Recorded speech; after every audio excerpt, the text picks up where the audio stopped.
अस्सलाम वालेकुम, नमस्कार। हाय दोस्तों, कैसे हैं आप लोग। तो मैं आज आप लोगों से बात करने वाला हूं सऊदी अरब से कुछ ज़रूरी अपडेट्स है, इसके बारे में आप लोगों को जानना ज़रूरी है। जैसा कि अकामा के हवाले से है और खुरूज अवदा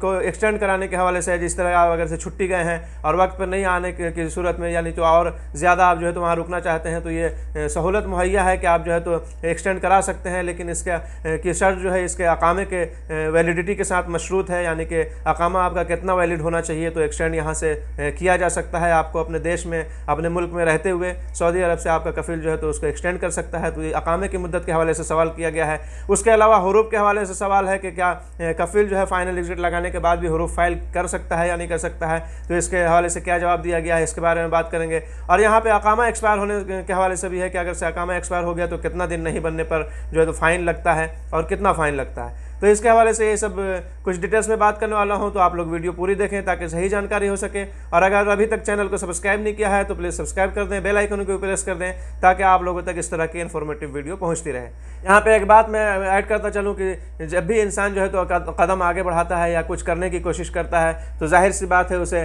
तनकीदों का भी सामना करना पड़ता है और तारीफ़ों का भी। यानी कि बहुत सारे लोग जो है तो हौसला अफजाई भी करते हैं, बहुत सारे लोग तनकीद भी करते हैं। लेकिन इंसान का यही एक ये रहना चाहिए कि उसने जो पक्का इरादा जो किया है उसे मुसम्मम करे, पक्का करे। उसके से यानी कि किसी की तनकीद करने से भी आपको की हौसला अफजाई होना चाहिए। जो हौसला अफजाई कर रहा है, जो तारीफ़ कर रहा है, उससे तो आपकी हौसला अफजाई हो रही है, जाहिर सी बात है। लेकिन अगर से कोई तनकीद करता है तो उससे भी आपको कुछ सीखने को मिलना चाहिए। आपको उससे भी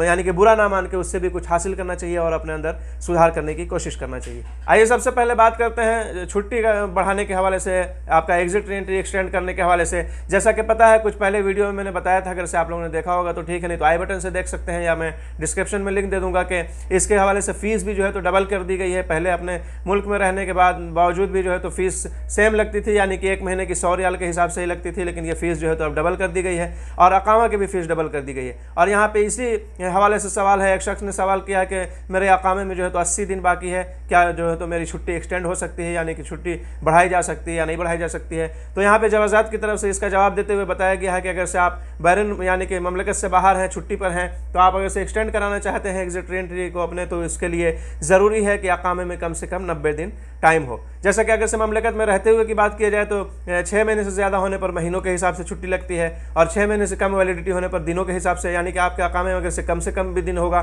फिर भी छुट्टी लगाई जा सकती है। लेकिन यहाँ पे ममलकत से बाहर रहते हुए ये बात बताया गया है कि इंसान के अकामे में कम से कम 90 दिन की वैलिडिटी होना ज़रूरी है। अगर से इससे कम रहेगी तो फिर एक्सटेंड नहीं किया जाएगा, इससे बशर्ते कि यानी कि अकामा को तजदीद कराया जाए, रिन्यूअल कराया जाए। तो अकामा रिन्यूअल कराने के हवाले से भी यही है कि यानी कि अब जो है तो फ़ीस डबल लगने वाली है अगर से आप ममलकत से बाहर हैं तो। लेकिन ये कुछ पहले जो नियम लागू हुआ ये बहुत अच्छा हो गया कि पहले अकामा सिर्फ 12 महीने का ही बनता था, लेकिन अब जो है तो 3 महीना, 6 महीना, 9 महीना, 12 महीना, इस तरह तो 3 महीने के हिसाब से भी इंसान करा सकता है। उसके बाद जो है तो छुट्टी बढ़ाई जा सकती है। तो यहाँ पे एक चीज़ को कंफर्म किया गया है कि कम से कम 90 दिन वैलिडिटी होना ज़रूरी है, तभी आपका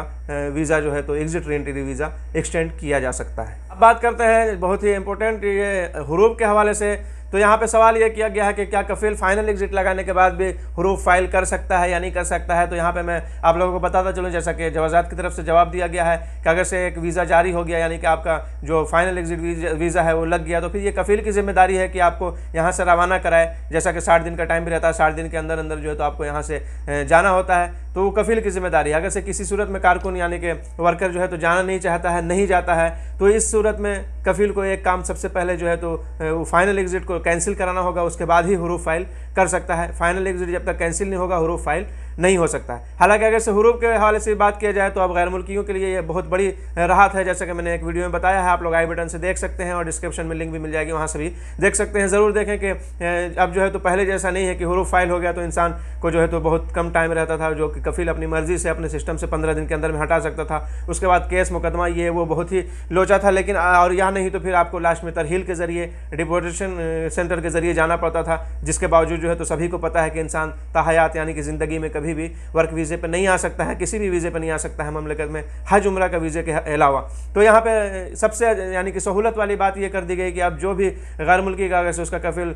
हरूफ फाइल कर देता है, हरूफ लगा देता है, तो फिर भी उसको 60 दिन का टाइम मिलता है सामने वाले को, वर्कर को, कि 60 दिन के अंदर में वो चाहेगा तो या दूसरी जगह तनाजुल ले ले, यानी कि कफालत चेंज कर ले, स्पॉन्सरशिप ट्रांसफ़र करा ले, या नहीं तो अपने मुल्क जो है तो चला जाए, यानी कि बिना किसी इसके यानी कि तरहील के ज़रिए नहीं बल्कि कानूनी तौर पर, यानी कि कानूनी तौर पर जाने का मतलब है कि आप दोबारा ममलिकत में आ सकते हैं। तो इस तरीके से ये बताया गया है कि इसमें जो है तो अभी बहुत ही यानी कि अच्छी बात है और बहुत ही सहूलत की बात है सभी गैर मुल्कियों के लिए जो भी सऊदी अरब में रहते हैं कि अब जो है तो इतनी आसानियाँ फराहम कर दी गई हैं कि 60 दिन का टाइम मिलता है, आप कानूनी तरीके से भी उस दरमियान जा सकते हैं ममलिकत से, या कहीं ट्रांसफ़र भी यानी कि स्पॉन्सरशिप ट्रांसफ़र भी जिसको तनाजुल भी कहा जाता है, नकल कफ़ाला भी करा सकते हैं आप। ठीक है, अब बात करते हैं, एक शख्स ने यहाँ पे सवाल किया कि अकामा एक्सपायर होने की सूरत में यानी कि फ़ाइन जुर्माना जो है तो कितना लगता है और कितने दिन के बाद लग सकता है, यानी कि आपका अगर से अकामा एक्सपायर हो गया है तो कितने दिन में ज़रूरी है कि उसको तजदीद करा लिया जाए, रिन्यूअल करा लिया जाए, नहीं तो फ़ाइन लगेगा। तो यहाँ जवाब यही दिया गया है कि 3 दिन के अंदर, 3 दिन अगर से हो जाता है अकामा एक्सपायर हुए तो जवाज़ात के ऑटोमेटिक सिस्टम के तहत 500 रियाल का जो है तो फ़ाइन उस पर ऐड हो जाता है, यानी जब भी उसका रिन्यूअल कराया जाएगा अकामा को, जब भी तजदीद कराया जाएगा तो 500 रियाल भरना पड़ेगा, इसका जुर्माना भी। उसके अलावा ये पहली बार की बात है, पहली बार ताख़िर होने की सूरत में ऐसा बताया गया है, लेकिन अगर से दोबारा ऐसी गलती होती है कि दोबारा भी 3 दिन से ज़्यादातर अकामा जो है एक्सपायर रहता है और सामने वाला नहीं बनाता है, तजदीद नहीं कराता है, तो इस सूरत में फिर फ़ीस डबल हो जाती है, यानी कि 1000 रियाल जुर्माना भरने के बाद ही फिर दोबारा ये अकामा तजदीद कराया जा सकता है। तो ये